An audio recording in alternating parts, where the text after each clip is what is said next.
It happened on an ordinary Thursday evening, the kind of night when nothing extraordinary should have happened. I had been driving home late from work when I decided to stop by the cafe near the station. I didn't expect to see anyone I knew there, let alone her. But as soon as I walked in, my heart froze. There she was, my wife Anna. But she wasn't alone.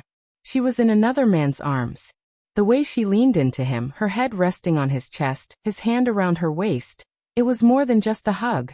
It was intimacy, the kind that belongs only between a husband and wife. I stood there, rooted to the spot, my entire world tilting on its axis. The cafe's warm lights, the smell of coffee, the chatter of strangers, all of it blurred into nothing. All I saw was Anna betraying me in the simplest, most brutal way. I turned and walked out before she could see me. My chest ached, my fists clenched, and my thoughts spiraled. I didn't want to cause a scene. I didn't want excuses or lies. In that moment, I thought it was over. Our marriage. Our love. Our years together. Everything. I drove home in silence, the road a blur, my mind torn between rage and despair. By the time I reached our house, I had already decided I couldn't do this anymore. I couldn't share a life with someone who could so easily share her heart with another man. Hours passed before the front door finally opened. Anna walked in, her smile fading instantly when she saw me sitting there in the dark. "You're home early," she said softly, setting down her bag. I didn't answer right away. My voice caught in my throat, but when I finally spoke, the words came out sharp. "I saw you." Her brow furrowed. "Saw me? What do you mean?" "At the cafe," I snapped. "In his arms." The color drained from her face. For a long moment she said nothing.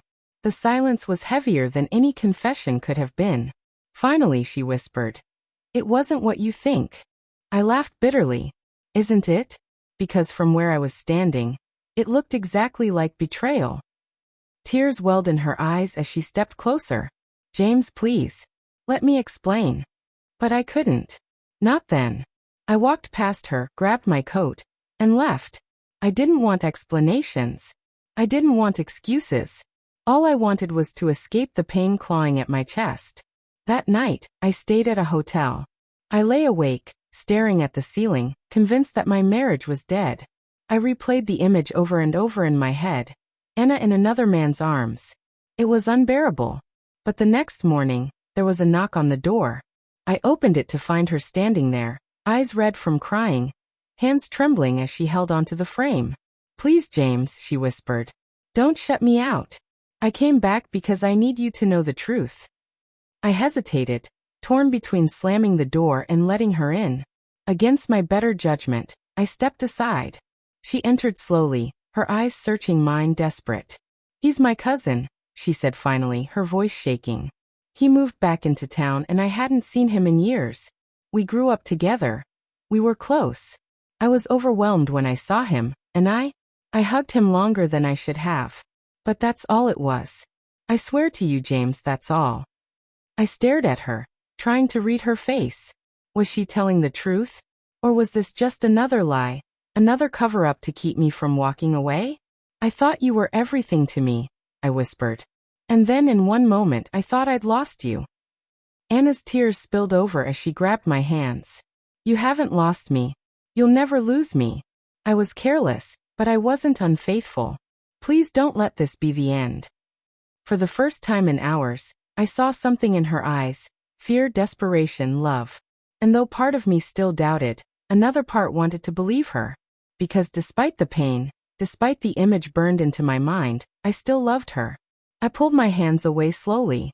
"If you're lying to me, Anna, if I ever see something like that again, it will be the end." She nodded rapidly, crying harder, promising over and over that it was nothing more. That night, she returned. Not just to the hotel room, but to me. We held each other, fragile and broken, but still together. I saw my wife in another man's arms, and I thought it was the end. Maybe it should have been. But when she came back, begging for me to believe her, I realized something. Betrayal doesn't always come with proof. Sometimes it comes with doubt. And doubt, once planted, never really goes away.